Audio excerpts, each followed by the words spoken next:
Welcome to the Fantasy Football Hub YouTube channel. Today I'm joined by FPL expert FPL Salah to preview Game Week 21. Abdul, first of all, we need your advice, my friend. On the day of recording, we've just been hit with a plethora of new injuries on top of the red flags that we already had from the likes of Son and Salah going off to their respective competitions. Tell us what we've just heard. Yeah, I think the latest and biggest news is the Trent being out for at least a few weeks. So yeah, I wasn't expecting that. I think this coach said that he hyperextended his knee in the Arsenal game. So he's out for Game Week 21. Game Week 22 is only 4 days later. So very good chance he misses 2 game weeks. He becomes a problem now. And we've had an update on Jared Bowen and Paqueta as well. Reports about Bowen saying that it's not looking encouraging. Advantage with him though, that is obviously the game is like 2 weeks away in Game Week 21 because in like the second half of the kind of winter break. So, but obviously that has big implications if you were looking to transfer him in. That kind of knocks that move back a bit now. But yeah, those are the two main bits of news, which has quite large implications, I think, for a lot of FPL managers. Okay, now looking at your team, I think that the best thing to do is just go into your own thoughts on those particular players, because obviously you have Trent,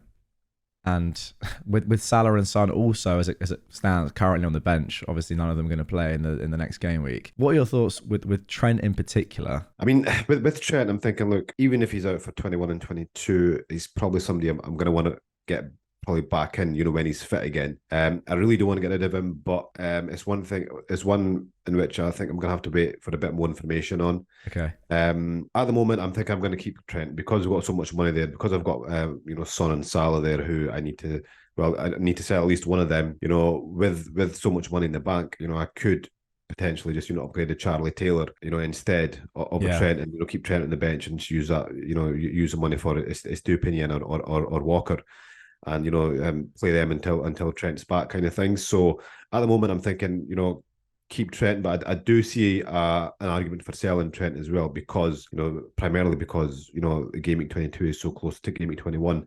So you're thinking he'll miss 1 or 2, could he miss more? So then you don't want to be left with that kind of the big premium on your bench. But for me, I think for my team, my priority to sell this week is Son. I think I'm going to sell Son before Salah. The reason is is because Game Week 22 is on the 30th of January, and Egypt play all their group games by the 22nd of January, whereas South Korea play all their group games by the 25th of January. So just kind of worst case scenario for Salah, if Egypt get knocked out of the group stages, there's a good chance he's back for Game Week 23, right? So right. Game Week 22, because it's like there's still like as early as that. Yeah, okay. Yeah, 7-day wait, right? But with Son, even if South Korea are knocked out of the group stages, there's a very low chance with 5 days between the games that he's going to make it back for Game Week 22. So that's the reason I'm selling Son before Salah.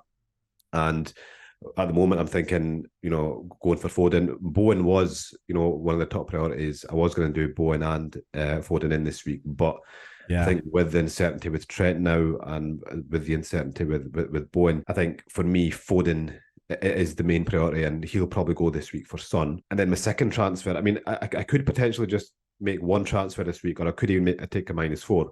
So then I could do Salah to Richarlison, and then I could bring in Estupinian or a Walker for Charlie Taylor as well, possibly even Trent, but I doubt it.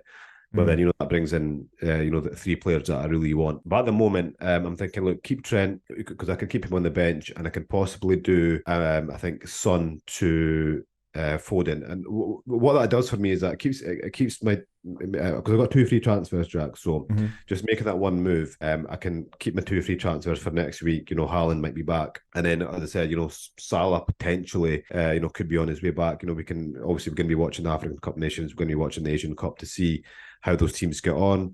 Yeah. And how kind of get a rough date of when maybe potentially our players will be back, or when they're looking to come back. So that kind of leaves that flexibility open for me with Trent and Salah there as well, because obviously with Trent, by next week we'll have more information on his injury.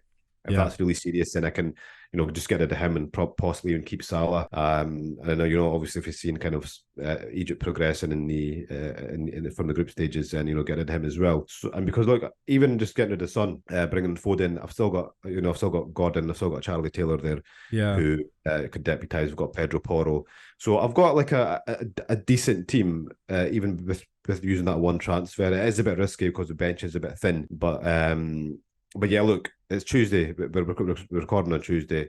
Up until Friday, a lot can still happen. And, at the moment, my kind of gut is that I will be at least using my 2 free transfers this week. Sure.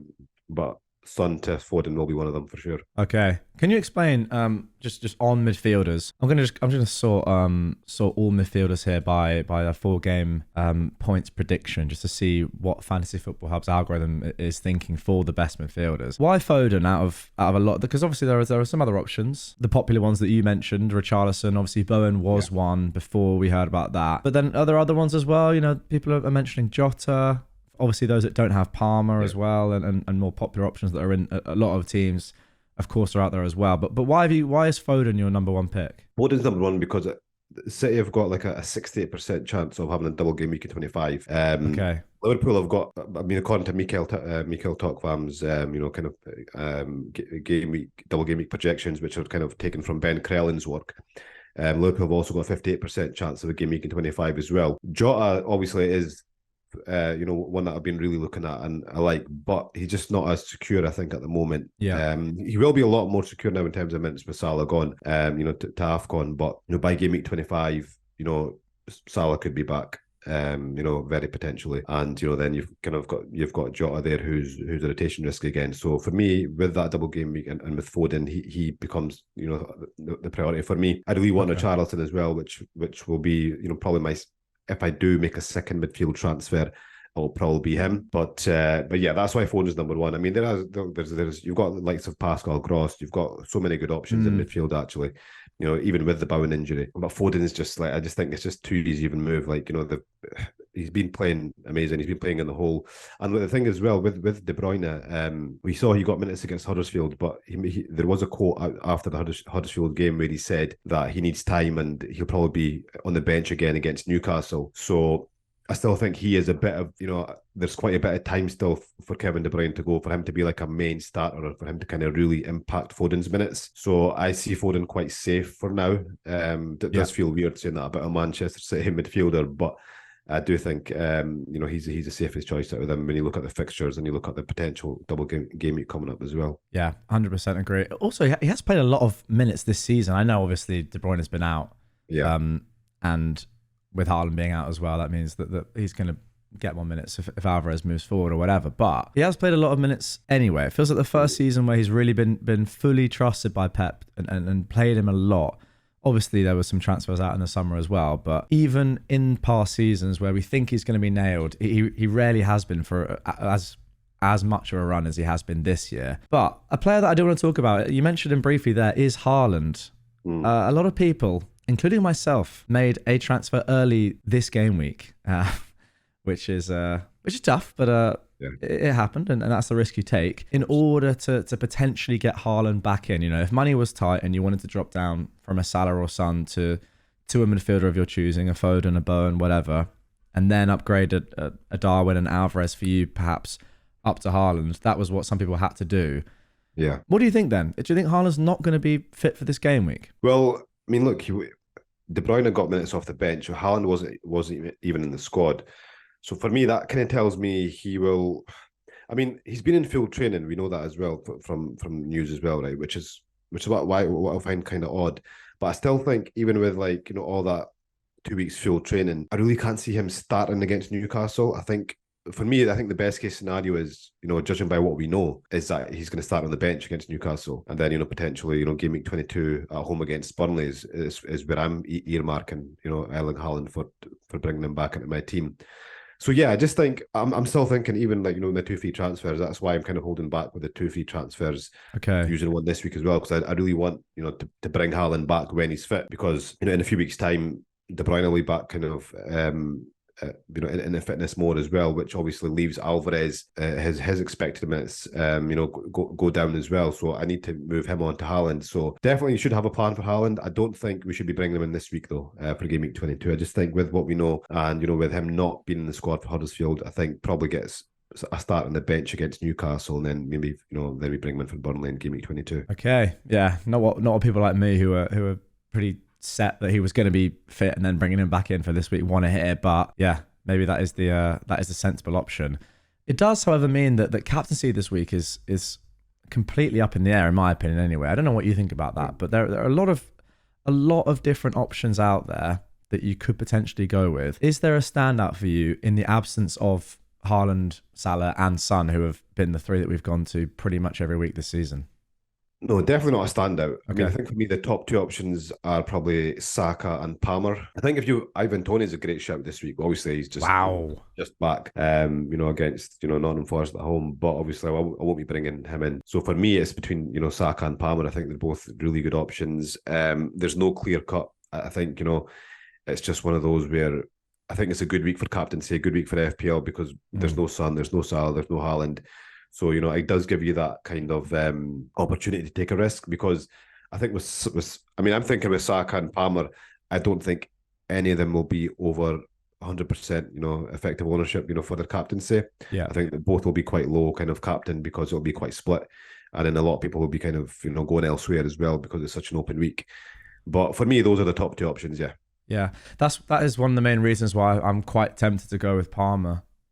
Saka was going to be at that 150 EO or maybe even higher, then it might have been a little bit too risky for me. But I do genuinely believe, despite the fact that as you can see on screen, according to Fantasy Football Hub's predicted points, Saka is the highest out of all your 15. He's on 6.2, Palmer on 5.7.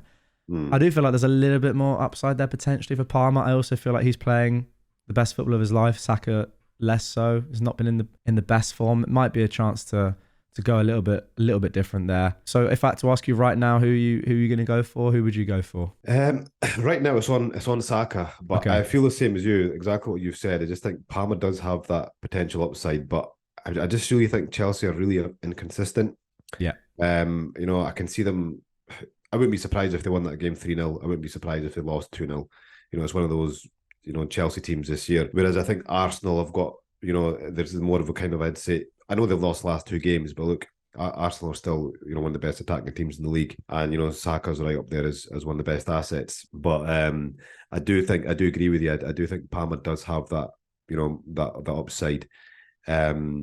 But I just think with me, Saka is the more I'd say Saka is the one least likely to blank out of those two, which for me kind of favours towards Saka. But I'll be honest with you, Jack, I've not really looked too much at the captaincy just yet with the game, with being too that far away. But yeah, my bus captain is on Saka. Okay. No, I can't say I blame you. There's so much other stuff as well that's slightly more pressing. I mean, this can just be a 50-50 and that's fine. I mean, I don't think there's so much upside there. I do agree with you as well. I feel like, Saka less likely to blank, but I do feel like Palmer's ceiling's higher. Maybe that's a little bit of just recency bias based on the Luton game where everything went in for him. Yeah, he had a phenomenal game, but... Well, look, it is recency bias, but it's not like it wasn't deserved. His stats have been phenomenal. He's 5.6, but he's putting up stats similar to a £9 million midfielder. So he's definitely definitely deserves those points. Okay, so we know what your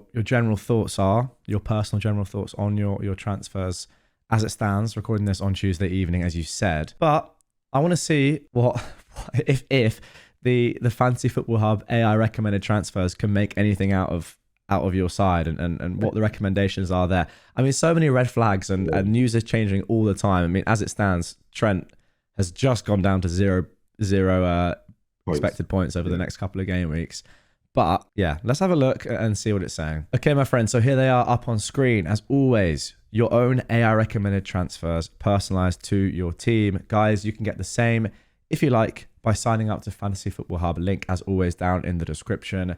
Still 30% off with a 30-day free trial. So if you don't like it, you don't like the recommended transfers, you can always cancel. You won't want to, but you can. The option is there. Anyway, Abdul, here are the recommendations. Son is gone for Foden. That is the initial recommendation. So, as you said, only using one transfer. That means keeping Salah. Obviously, as you mentioned the entire video, not sure when he's going to return. But yeah, I mean, you have to like that as a move. It's the one that you have penciled in. Definitely, yeah. I think I just copying my moves.